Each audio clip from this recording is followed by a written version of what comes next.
al-haya itu? Al-haya malu, inkibadun nafsi anil qaba'i watarkuhu.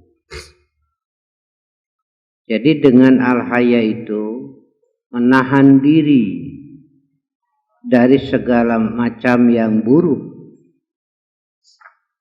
dan meninggalkannya. Dengan demikian, malu adalah modal rem dari perbuatan-perbuatan yang buruk. Era rek migawe teh. Nah, begitu. Kemudian kita coba bagi 3. Al-haya pertama gorizah, pembawaan, setiap orang ada. Hanya tinggal menempatkannya.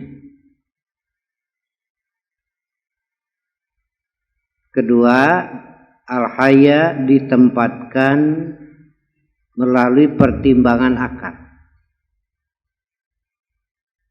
Apakah pantas dengan al-haya ini menghalangi saya melakukan ini? Apakah pantas dengan al-haya ini saya tidak melakukan ini? Nah, begitu. Ini sudah pertimbangan akal. Ketika ada tamu, ibu mau minta uang sama suami, kaburu ayah sema, nahan diri wepan. Kenapa ada al-haya? Itu kan gorijah. Kemudian memakai pertimbangan akal. Dan lebih tinggi lagi pertimbangannya al-haya itu dengan syariat, aturan agama. Maka inilah yang dimaksud oleh hadis al-haya'u minal iman itu. Ketika haya itu dikendalikannya oleh syariat, yaitu hendaklah malu jika melakukan maksiat, janganlah terhalang melakukan kebenaran oleh al-haya, oleh rasa malu itu. Ibnu Umar mengatakan iman dan al-haya itu dibarengkan. Iman dan al-haya itu kurina jami'an. Ini dibarengkan. Idza rufi'a ahaduhuma rufi'al akhar. Jika dicabut salah satunya maka tercabutlah yang lainnya. Jadi ketika iman ada maka ada al-haya yang baik itu. Sejauh mana kekuatan al-haya, ya seimbang dengan kekuatan iman itu. Makanya tingkatkan kualitas iman, nanti akan meningkat kualitas al-haya yang benar, al-haya yang baik itu. Era. Nah, saya sampaikan sebuah hadis. Nabi mengatakan,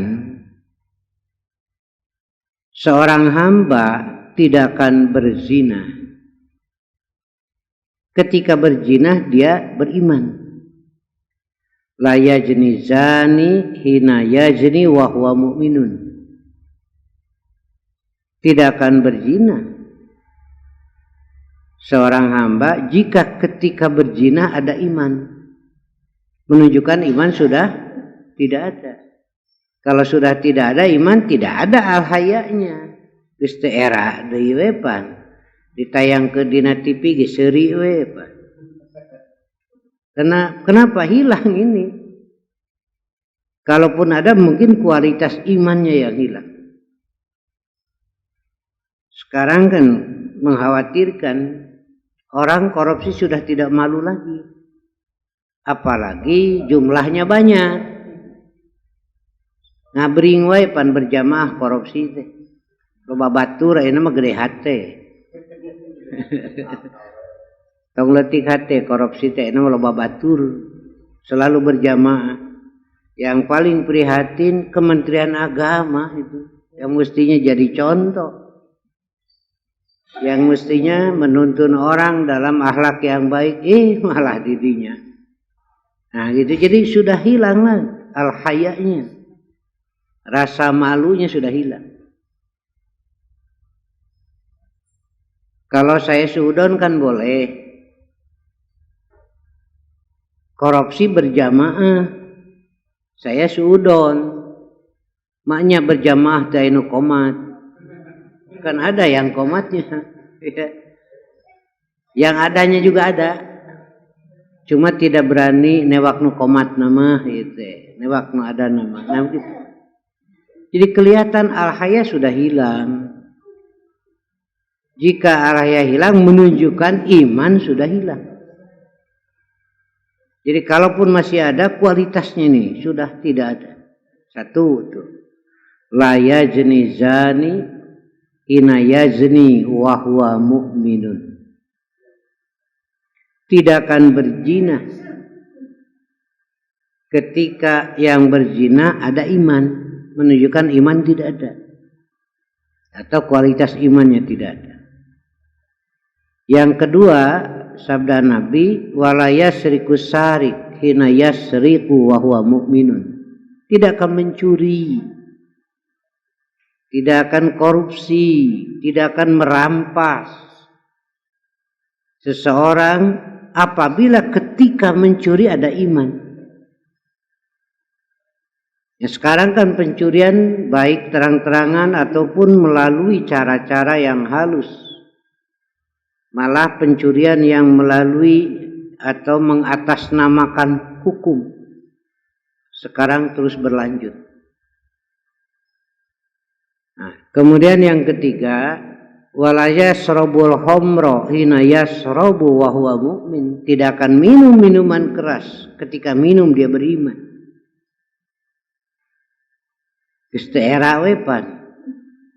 Malah ada kebanggaan nyekek botol. Iya, nah itu kan sudah hilang itu al-hayanya. Dan tidak akan membunuh jika ketika membunuh dia beriman. Nah ini kan sudah hampir muncul semua. Tidak sedikit dilakukan oleh orang-orang yang identitas dalam kartu penduduknya beragama Islam. Ini menunjukkan iman sudah rusak. Karena itu al-hayanya pun rusak. Ciri sudah rusak iman apabila orang sudah tidak malu melakukan kedurhakaan, melakukan kesalahan, melakukan pelanggaran, melakukan kelicikan. Itu sudah tidak malu lagi. Ini menunjukkan kualitas imannya sudah rusak. Begitu. Kembali kepada Al-Baqarah 26 tadi. Nah, di situ hendaklah ikuti seperti Allah tidak malu untuk melakukan kebenaran walaupun membuat misil semacam nyamuk. Jadi jangan malu melakukan kebenaran atau jangan terhalang melakukan kebenaran oleh al-haya. Sebab Allah berikan al-haya itu sebenarnya untuk menjadi penghalang dari keburukan. Ini banyak yang terbalik. Malu melakukan kebenaran tapi tidak malu melakukan kedurhakaan. Ini kan sudah terbalik.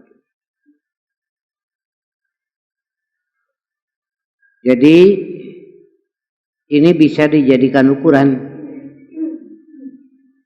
mengukur keimanan seseorang. Lihat saja al-haya dalam penempatannya. Jadi kita ini kan sudah kelihatan ini ya. Sudah rusaknya iman ketika umat Islam sudah tidak malu melakukan penyimpangan. Kedua, malah ada lagi yang lebih berat sebenarnya. Ketika ulama, ketika ustadz sudah tidak malu lagi membela kebatilan dengan Quran. Membela kebatilan dengan hadis. apalagi dengan beraninya terbuka merasa hebat. Nah ini kan begitu suluk saki ya itu ya. Kita kembalikanlah kepada penempatan yang sebenarnya al-haya.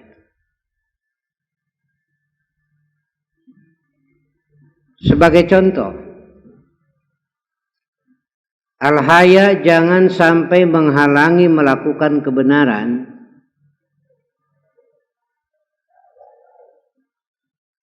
Ada seorang perempuan, orang ini cerdas, perempuan ini di zaman Rasul, cantik, cerdas, lagi pinter. Gak ada di sini. Oh jauh nu kieu mah tuh. Tapi ada masalah ini. Masalah hukum. Dan ini harus mendapat jawaban karena masalah hukum nanti kaitan dengan sholat. Kalau terhalang dengan al-haya, nah ini kan tidak dapat solusi masalah. Datang kepada Rasulullah, waktu itu ada Aisyah. Sampai Aisyah saja menutup wajah dengan jari tangannya. Nuk itu ditanyakan, ngerakeun, eta mah urusan awewe. Atau jadi nyarahun gitu. Bagaimana?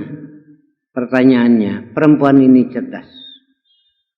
Ia memulai memberi muqaddimah sebelum bertanya. Innallaha la yastahyi minal haq. Nah, begitu hatinya rek tanyakeun masalah yang tidak pantas terbuka, tapi hukum. Sesungguhnya Allah tidak malu dari kebenaran. Nah gitu. Lalu ia bertanya, apa pertanyaannya?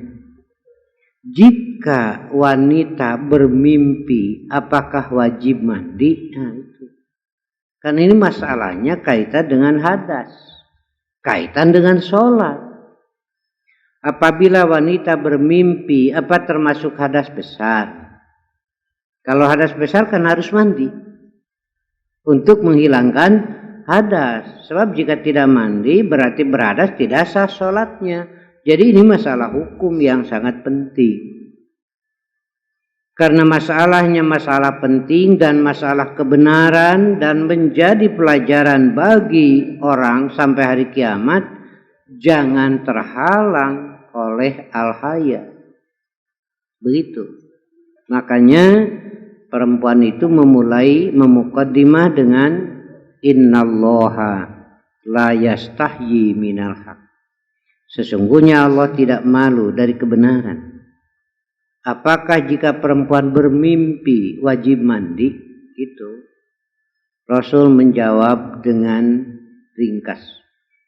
Apabila keluar air wajib mandi. Nah, itulah perempuan lebih tahu mungkin ya. Jadi bagaimana sanes ngimpi dagang bala-bala nya kade. Apabila seorang perempuan bermimpi apakah wajib mandi? Nabi menjawab apabila keluar air. Apabila melihat air. Nah inilah ya.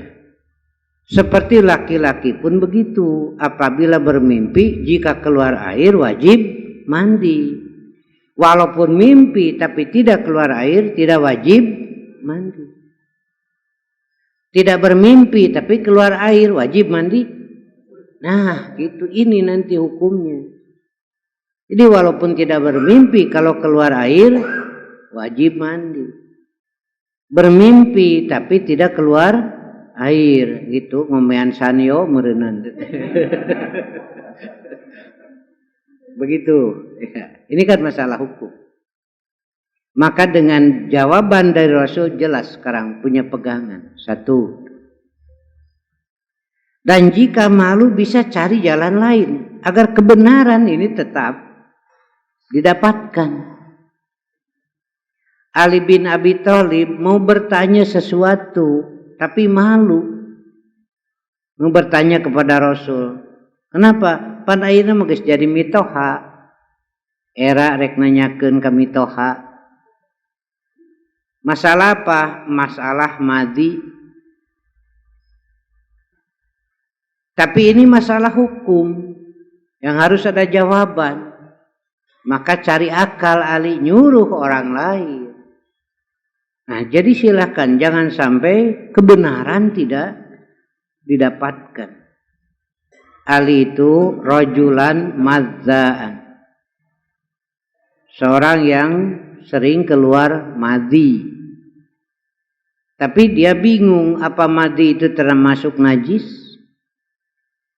Apakah keluar madhi ini termasuk hadas besar atau hadas kecil? Menyuruh orang lain untuk bertanya kepada Rasulullah, jika seorang laki-laki keluar madhi, mesti bagaimana? Cuma di sini Ali malu tidak menghalangi mendapatkan kebenaran, tetapi pakai cara lain silahkan. Menyuruh yang lain bertanya kepada Rasulullah. Rasul menjawab, cucilah dan berwudulah. Jadi keluar madhi tidak termasuk hadas besar. Dan madhi itu najis. Karena bukan hadas besar, cukup berwudu saja. Madhi, bukan mani, madhi. Madhi itu biasanya laki-laki pekerja berat, apabila kencing, biasanya di akhir, terus setelah selesai kencing, ada keluaran cairan putih. Seperti air beras. Nah, begitu menurut yang sudah berpengalaman. Itu namanya madhi. Begitu. Cuma pelajaran yang kita dapatkan, jangan malu untuk mendapatkan kebenaran. Jangan terhalang oleh malu untuk melakukan kebenaran. Jangan terhalang oleh malu untuk ngomong kebenaran. Sebaliknya, hendaklah malu ini menjadi rem jika mau melakukan kejahatan. Hendaklah malu jika berbohong. Hendaklah malu jika menipu. Nah, ini yang dimaksud al-haya oleh Allah itu. Tetapi ini muncul karena syar'ian sesuai atau seukuran dengan iman yang ada. Seperti yang diungkapkan oleh Ibnu Umar, al-iman wal haya kurina jami'an. Iman dan malu itu dibarengkan, tidak terpisahkan. Idza rufi'a ahaduhuma, jika dicabut salah satunya, rufi'al akhar, maka yang lain pun tercabut. Jika iman hilang, hilang malu. Jika sudah tidak malu, berarti iman sudah tidak ada. Atau kualitasnya yang sudah hilang. Itulah ya, dalam penempatannya. Karena itu Allah memberikan contoh dalam surat Al-Baqarah ayat 26. Innallaha la yastahyi ayyadriba masalama ba'udatan pama paukoha. Sebab dari nyamuk yang kecil di situ ada kebenaran. Dari nyamuk yang kecil di situ ada pelajaran berharga tentang kebenaran. Jadi sekecil apapun kebenaran itu jangan disembunyikan. Sekecil apapun kebenaran perlihatkan. Nanti orang akan tahu. Maka orang-orang yang beriman faya'lamuna annahul haqqu mir rabbihim. Oh, ini kebenaran dari Tuhan. Jadi melihat nyamuk itu terasa di sini. Akidah itu nyambung. Kalau orang kafir malah ngomong madza aradallahu bihada masal. Apa yang Allah kehendaki dengan misil ini? Atureungitlah cenah pira oge. Padahal di situ adalah dilalah ala kudratillah. Begitu. Malah dengan melihat nyamuk meningkat kualitas keimanan karena ada tafakur. Mentafakurnya siapa? Makhluk yang bisa menciptakan itu. Nah, begitu.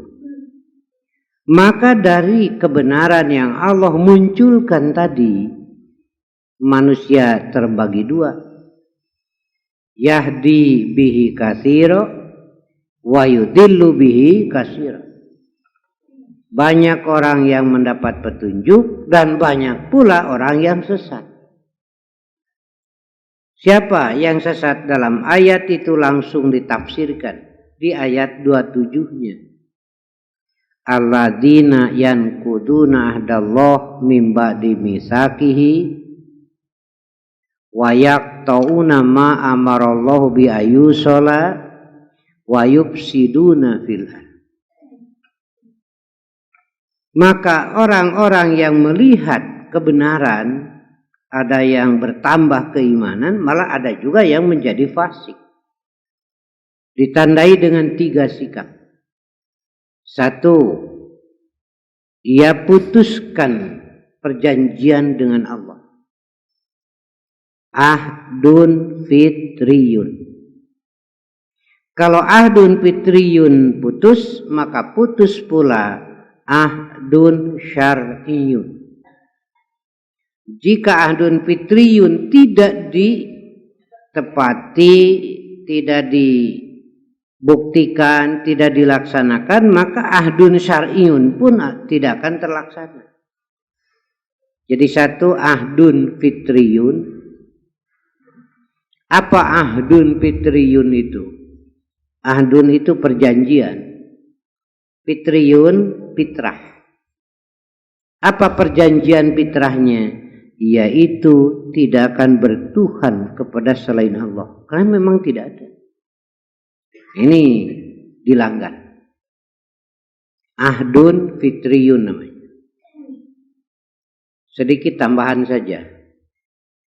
Kalau orang bertuhankan Allah, jelas keterangannya. Jelas ini ayatnya, ini hadisnya, begitu. Tapi ketika orang bertuhan kepada selain Allah, tidak ada keterangannya. Mana keterangannya yang bisa dipegang? Makanya orang yang bertuhankan Allah punya sikap yang jelas, karena ada keterangan. Sementara yang bertuhankan kepada selain Allah ngambang, jadinya tidak ada rujukannya mana.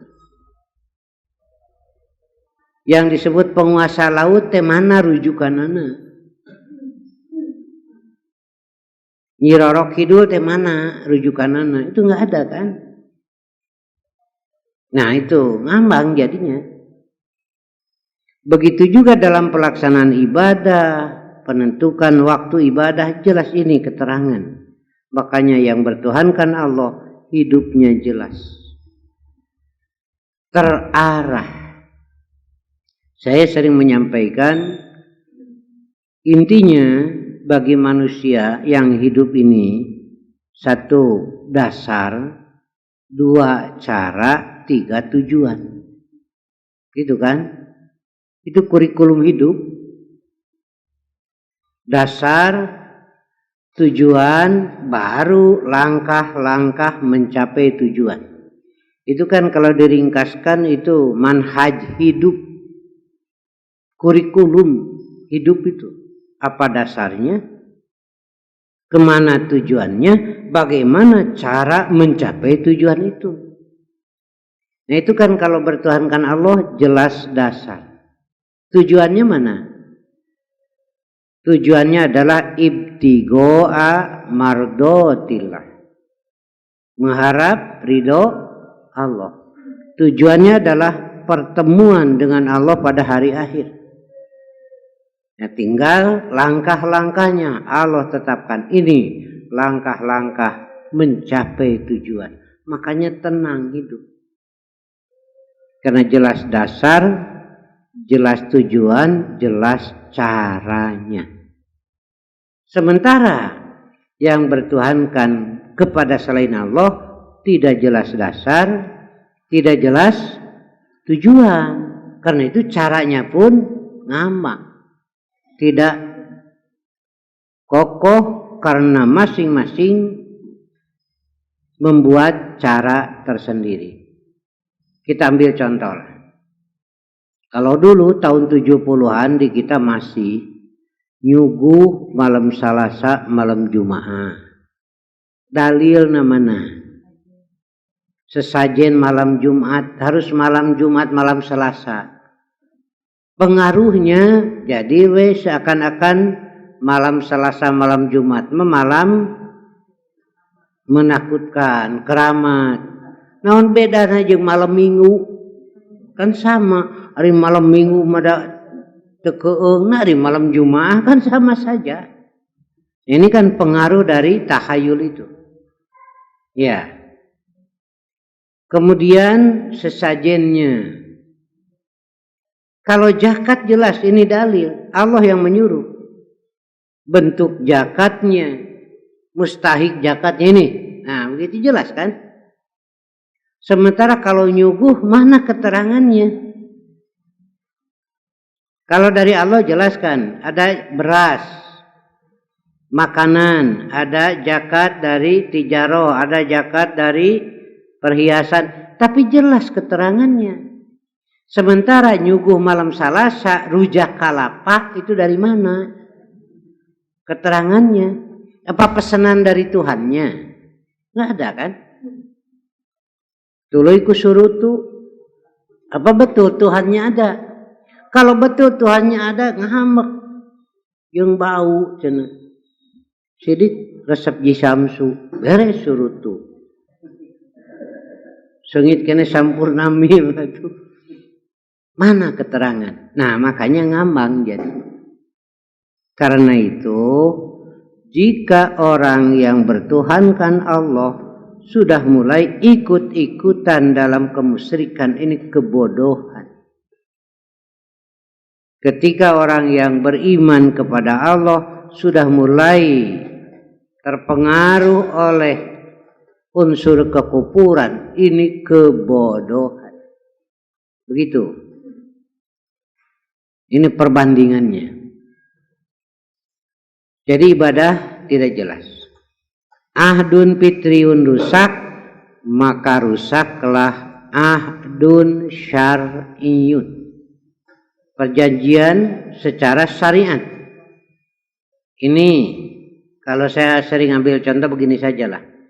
Allah menciptakan fisik seperti ini karena Allah siapkan pekerjaan yang harus dilakukan dengan fisik ini. Contoh, dalam sholat ada ruku, ada sujud, ada tahiyat awal, ada tahiyat akhir. Ini tidak bisa dilakukan oleh kerbau. Moal bisaeun munding tahiyat akhir, diuk tahiyat akhir. Moal bisaeun gajah diuk tahiyat awal. Bisaeun moal domba ruku. Yang bisa siapa? Manusia. Makanya Allah ciptakan ini sesuai untuk ini pekerjaan. Ketika orang tidak salat, orang telah melanggar ahdun syar'iyun. Ini kan sudah terikat. Allah ciptakan, nah ini pekerjaan. Ketika tidak salat berarti melanggar. Monyet sholat itu pelanggaran. Karena bukan itu diciptakan. Dibalik ari monyet sholat, ari jelema henteu. Dua-duanya melanggar ini. Nah begitu. Nah ini namanya ahdun syar'iyun. Ketika ahdun fitriun rusak, maka rusaklah ahdun syar'iyun. Dan rusaknya ahdun syar'iyun ini adalah tanda bahwa al-haya sudah rusak. Al-haya, makhluknya itu sudah rusak, hilang. Apabila sudah rusak al-haya, maka dicabutlah rasa kasih sayang. Jika Allah akan menghancurkan satu kaum, yang pertama ini yang dicabut. Teu era migawe kagoreng patutan, era mun rek migawe bener. Ini terbalik. Nah, kalau sudah begitu Allah cabut rahmat, rasa kasih sayang. Teu era maihan budak. Teu era maihan pamajikan. Teu era maihan salaki. Itu kan terjadi sekarang. Katanya wanita itu lemah lembut, perasaan. Buktinya sekarang lebih jahat. Anakna wae dipaehan. Anaknya dibuang. Sampai sekarang saya belum menemukan khobar berita yang membuang bayi itu laki-laki, nggak pernah. Rata-rata yang membuang bayi itu perempuan. Tega pisannya awewe. Kenapa? Al-haya sudah hilang. Nah, kalau al-haya hilang, maka hilang rasa kasih sayang. Kalau sudah hilang rasa kasih sayang, maka akan terjadi saling memaki, saling menghantam satu sama lain, saling merampas, saling menyikut, sampai saling membunuh. Nah, ini. Jadi akibat tina al-haya yang dicabut. Kalau sudah begitu maka kondisi akan saling melaknat satu sama lain. Sekarang apalagi orang sudah tidak malu lagi berbohong. Situasi kan menjadi panas ya. Sampai ada wacana hoak akan dimasukkan ke dalam undang-undang teroris. Bahkan tugas bingung mereka. Itu saha atau itu. Nah gitu. Yang beratnya itu ya. Menuduh bohong, cek nu bohong deh. Itu saha nu bohong. Begini. Saya sampaikan kemarin juga. Jangan berpikir mau menutup mulut manusia.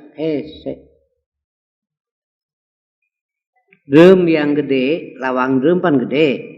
100 we jajarkeun. Nutupan lawang drum 100, 10 menit beres. Tapi nutupan sungut jelema nu leutik moal anggeus-anggeus. Enggak. Karena memang ngomong jelema itu. Jadi bukan dijawab dengan omongan makin panjang. Jawab saja dengan kenyataan. Begitu caranya. Menuduh tidak adil, buktikan saja keadilan, beres. Nanti yang ngomong akan berhenti, akan berubah. Menuduh tidak jujur, ya buktikan saja kejujuran. Kenapa mesti rame ngomong? Tinggal begitu. Dijawab dengan omongan lagi, dengan bantahnya panas. Kalau dituduh tidak jujur, buktikan saja kejujuran. Nanti orang ngomongnya akan berubah. Begitu. Ini pelajaran yang berharga dari cerita Nabi Musa. Nabi Musa itu seorang yang sangat pemalu. Sangat pemalu. Mandi saja. Biasanya kalau dulu pan sagunuk lalaki, sagunuk awewe, dia teh walungan cai herang deh apa. Nabi Musa memisah we sorangan. Teu dahe. Era mun katingali kulit teh. Nah, begitu Nabi Musa itu rajulun hayyun, sangat malu. Tapi ketika diperintah oleh Allah datang kepada Firaun, sampaikan kebenaran, tidak menghalangi rasa malu, datang. Ini contoh kan. Sehari-harinya pemalu. Tetapi ketika kebenaran harus sampai, Nabi Musa berangkat tidak terhalang oleh rasa malu. Walaupun kepada Firaun. Ini contoh. Kedua. Ini kesempatan bagi Bani Israel untuk menuduh Musa. Da karepna kitu we hayang menjatuhkan Musa. Pajarkeun teh Nabi Musa mah korengan, kulitna budu. Mata kitu we ditutup, teu katingali. Lebih parah lagi kemaluannya burut nah gitu. Kacidana teh. Nepi ka kitu teh ka Rasul. Ari Nabi Musa kudu ngajawab kumaha. Becek Nabi Musa teh henteu sok atuh buka tuh kan gitu nantinya. Teu dijawab dah hese, jalan saja dengan kebenaran. Allah yang menjawabnya. Ketika Nabi Musa mandi, bajunya disimpan di batu, batuna indit. Iya, batuna teh indit itu atas kehendak Allah. Nabi Musa tidak sadar, telanjang bulat mengejar batu. Subi hajar. Itu jar baju kurir itu batu di baku batu, terus mudah sampai ke tempat yang sedang berkumpul orang Bani Israel dan gegedennya. Itu sadar Nabi Musa teh. Eureun we batu teh di dinya. Diambil batu, terlihat mulus sekali. Bersih, mulus, gagah, baru orang sekarang. Oh geningan halus, geningan mulus, kanyahoan oh iya nu bohong teh. Nah begitu. Di urang mah dilawan ku bantahan deui beuki gandeng. Kalau dituduh tidak berlaku adil, buktikan keadilan. Nanti orang ngomong akan berubah. Dituduh tidak jujur, buktikan saja kejujuran. Nanti orang ngomong akan berubah. Jadi bukan ditutup mulut manusia dengan hukum yang keras, tetapi tutuplah dengan kebenaran. Ini karena tidak akan berhenti moal eureun, moal ngomong mah. Malah sok kieu ning puntennya ieu mah. Ka euceul we dibejakeun teh ieu mah rahasia. Gitu nih. Ieu mah rahasia kade. Naon cenah? Nyaan mau dibeja-beja moal bakat wayangnya ho. Bejakeun kade rahasia. Ke si ibu teh ngomong kana sajen ieu mah rahasia, kade ulah dibeja-beja. Kitu we mapa nyaho we kabeh. Jadi we rahasia umum. Itu manusia itu. Nah, karena itu Allah memberikan arahan. Dalam urusan ngomong, jangan malu ngomong kebenaran. Dalam arti jangan terhalang oleh malu. Jangan terhalang oleh malu ketika melakukan kebenaran. Jangan terhalang oleh malu untuk menetapkan sikap kebenaran. Nah begitu kan sekarang banyak yang tidak jadi melakukan kebenaran karena terhalang oleh malu itu. Saya sering sholat kan di masjid mana we sakasampurna. Kadang-kadang saya sholat di tempat nu batur mah teu utek-utekan. Karena jarang kan masjid di pinggir jalan, masjid yang benar-benar Quran Sunnah. Itu kan semua begitu. Lalu kita akan berhenti ini karena malu. Tidak. Jalan. Ini kebenaran. Gitu. Kan baik biasa we gitu. Kalau nanti ada yang penasaran bagus di situ jadi dakwah. Saya pernah itu ditegur oleh bapak-bapak yang lebih tua dari saya itu.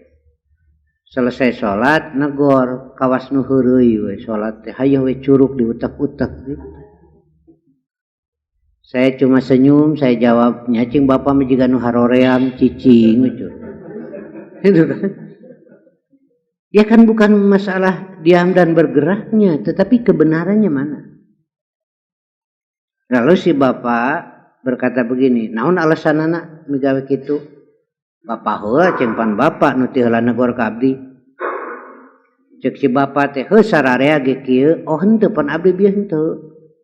Geus bingung meukeun antep hayangnya ka mana. Akhirnya si bapak bilang, biasana kieu. Nah, kalau bapak biasanya, saya ini hadisnya. Nih, saya bacakan. Nabi ketika tahiyat, ia berisyarat dengan telunjuk yuharrikuha yad'u biha. Ia gerakan telunjuk selama bacaan itu. Saya langsung pulang, terserah silakan. Apa malu akan menghalangi melakukan kebenaran? Ini kebenaran. Begitu. Kenapa? Ini jelas keterangan. Saya pernah ditegur. Kalau di perjalanan sholat kan qashar. Duhur 2 rakaat. Malah boleh jama' takdim, boleh jama' takhir. Saya selesai sholat teh istirahat di teras masjid teh. Daerah mana Cimalaka itu kalau nggak salah. Itu ada yang negur saya. Teman nama Lila sholat nanti. Lalu bilang begini, sholat naon cenah bieu mendingan sakedeung. Sholat naon cenah bieu mendingan sakedeung. Saya jawab, eta sholat naon bieu meuni lila. Kenapa bukan sakedeung jeung lila? Mana kebenaran itu? Kebenaran ini rujukannya. Saya bacakan ini Qur'annya. An-Nisa 101. Faidza darabtum fil ar falaisa alaikum junahun an taksuru minas shalat. Jika kamu bepergian di bumi, tidak mengapa kamu qasar salat. Ini keterangan. Ini kebenaran. Karena itu, malu jangan menghalangi melakukan kebenaran. Jika kita sudah meyakini itu benar. Ini sering terjadi. Karena malu tidak muncul kebenaran. Karena malu tidak ngomong kebenaran. Karena malu tidak bersikap kebenaran. Inilah contoh-contohnya saya sampaikan.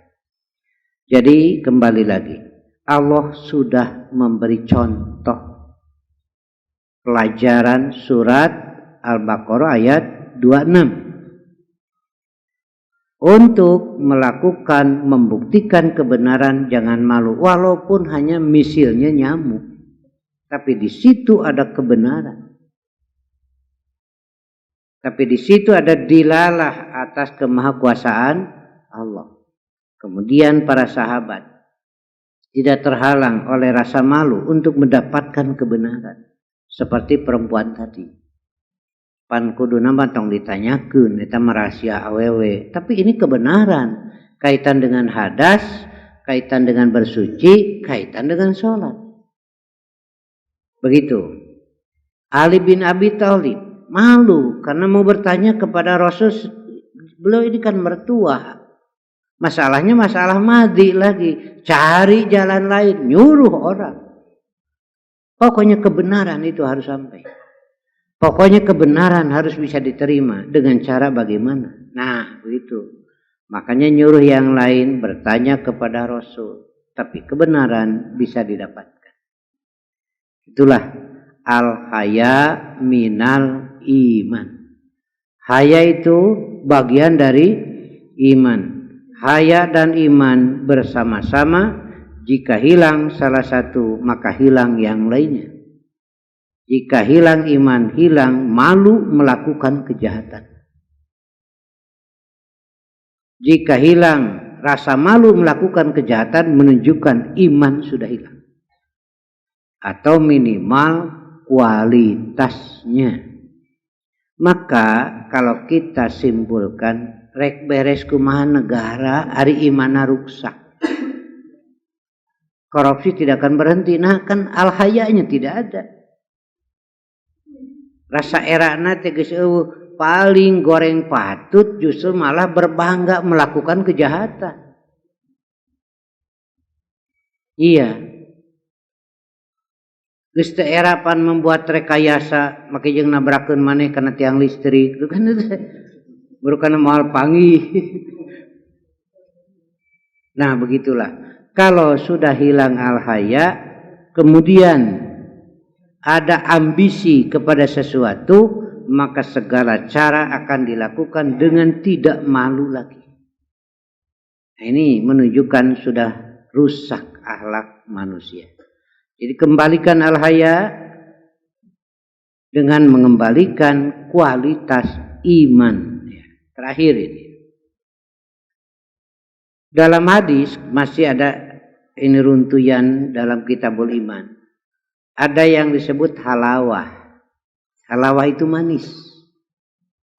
Halawatul iman, manisnya iman.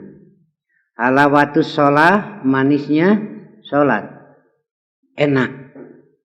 Sampai sekarang kan belum bisa merasakan orang mah halawatus sholah belum.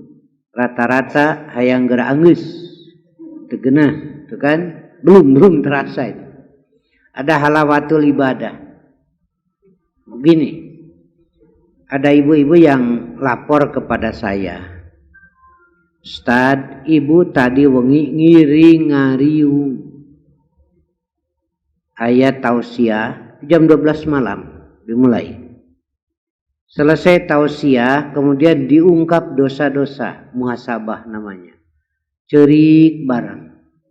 Menikmat cenah Ustaz, nangis bersama. Kemudian berdoa dipimpin sambil nangis. Selesai itu kemudian tahajud berjamaah. Yang jadi pertanyaan di saya itu, kok ngomong sama saya, ada apa? Maksudnya nah Ustaz juga itu, gitu juga nama. Itu kan enak, terasa sekali. Itu. Oh begitu Bu, saya mau tanya, ari ngalaksanakeun agama, ngalaksanakeun ibadah, ngeunah atau bener? Sok, diajar mikir saeutik mah tulah. Ari ngalaksanakeun agama, ngalaksanakeun ibadah, ngeunah atau bener? Nah itu, bener, walaupun tidak enak. Apa enak bangun subuh? Tidak kan? Tapi kenapa bangun subuh? Ini benar. Itu kebenaran ini. Siapa yang enak sholat tarawih? Bukti nawe imam macarada panjang nah hatena kukulutus. Dasar imam teboga pikiran. Macanu panjang. Kema orang usul cenah ulah dijadwal di imam gitu mah. Nah begitu. Nggak ada yang enak. Jadi bukan enak tapi benar. Zakat itu bukan enak tapi benar. Saum Ramadan 1 bulan bukan enak. Siapa yang enak saum Ramadan?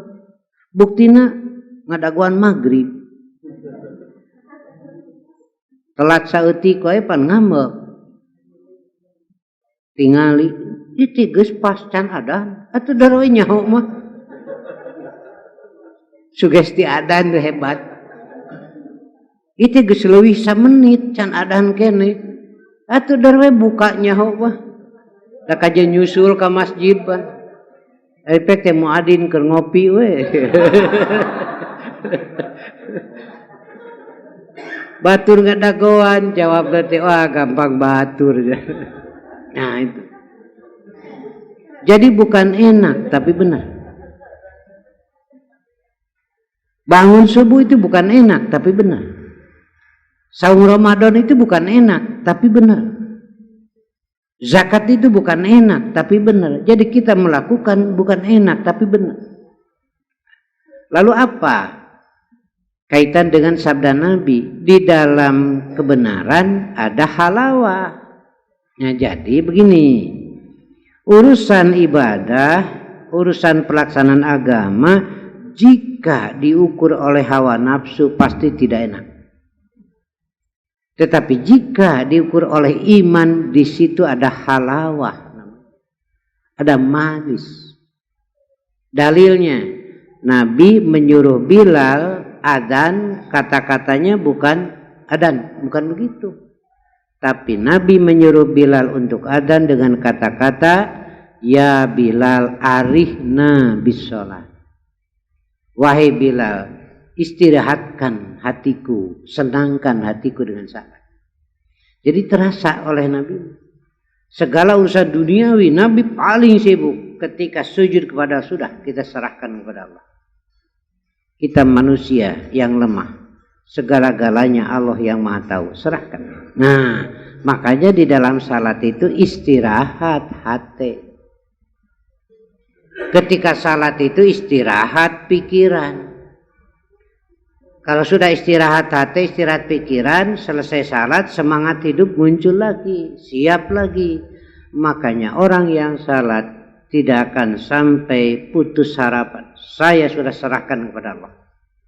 Kenapa urang mah sakadar ngajalani hirup atau meniriweuh teh nya kumaha Allah we tuh. Serahkan kepada Allah beres.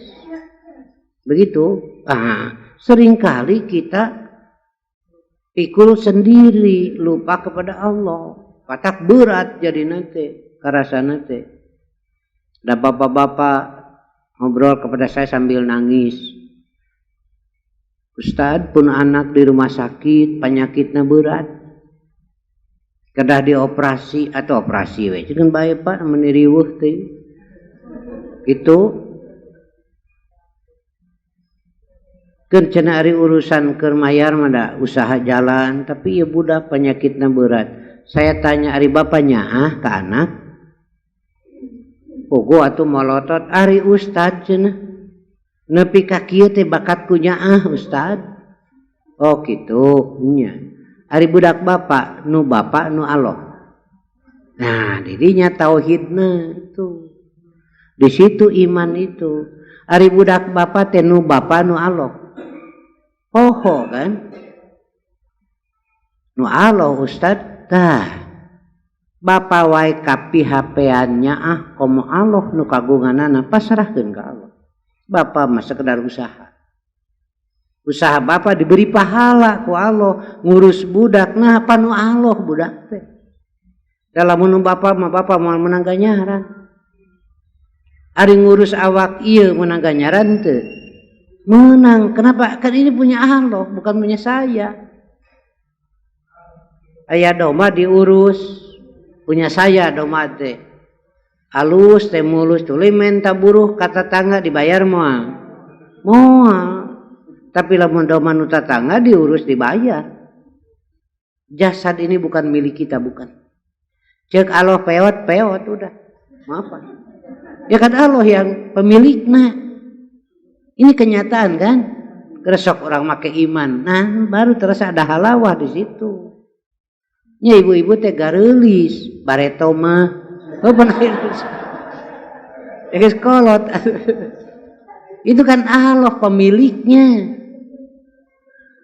Kalau kata Allah jangan berfungsi satu tangan, udah bisa apa manusia? Sampai Allah mencabut saja ruhnya, manusia bisa apa? Nah, serahkan kepada Allah. Saya bilang kepada bapak itu, sok pak usaha bapak diberi ganjaran ku Allah. Dah itu budak teh kagungan Allah. Kurang maka titipan. Serahkan sudah. Andaikan meninggal, ya wajar bersedih. Tetapi hakikatnya Allah yang maha tahu. Udah beres. Nah gitu. Karena itu ketika mau tidur kita baca apa? Bismika Rabbi wado'tu janbi wabika arfa'uhu in amsakta nafsi parhamha wa in arsaltaha fahfadha bima tahfadu bihi ibadaka sholihin. Tapi ibu-ibu jangan baca ini. Ibu-ibu mah nah pan teu arapal.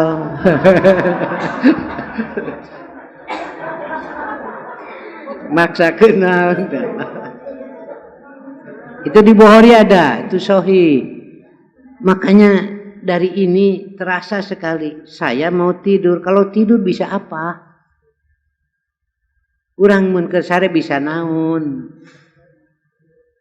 Saha sok nu jago silat mau bedog sanghareupan. Saha anu make nangtang sanghareupan keur sare bisa naon? Kureungit wae teu berdaya. Keur sare teh kureungit wae teu berdaya. Karena itu serahkan kepada Allah. Dengan namamu ya Allah, aku baringkan jasad ini. Atas namamu ya Allah, aku bangun. Jika engkau tahan jiwa ini, mati maksudnya, semoga engkau beri rahmat. Dan jika engkau lepaskan untuk hidup, maka peliharalah seperti dipeliharanya hamba-hambamu yang soleh. Ini pernyataan, kita tidak punya apa-apa. Nah, begitulah. Buktina geningan awak badak, bari ngagoler, geus teu berdaya, dicocoreungit teu bisa nanaon. Ya jawara, jago silat ya. Ini ngalawan reungit. Nah, gitu. Para sarjana, dokter nu palalinter, gujrud deui ayeuna demam berdarah. Padahal di fakultas kedokteran sabaraha tahun sakola. Ngalawan reungit, bari reungit mah teu sakola. Bari reungit mah leutik, eta teh akina komo incuna leutik pisan. Riweuh we wungkul, gujrud. Inilah dilalah. Petunjuk kemahakuasaan Allah, inilah dilalah kita lemah, inilah dilalah kita harus bersujud kepada Allah yang maha kuat. Ya sudah 1 jam beres sakitu ya. Mudah-mudahan selamat sehat menghadapi Ramadan.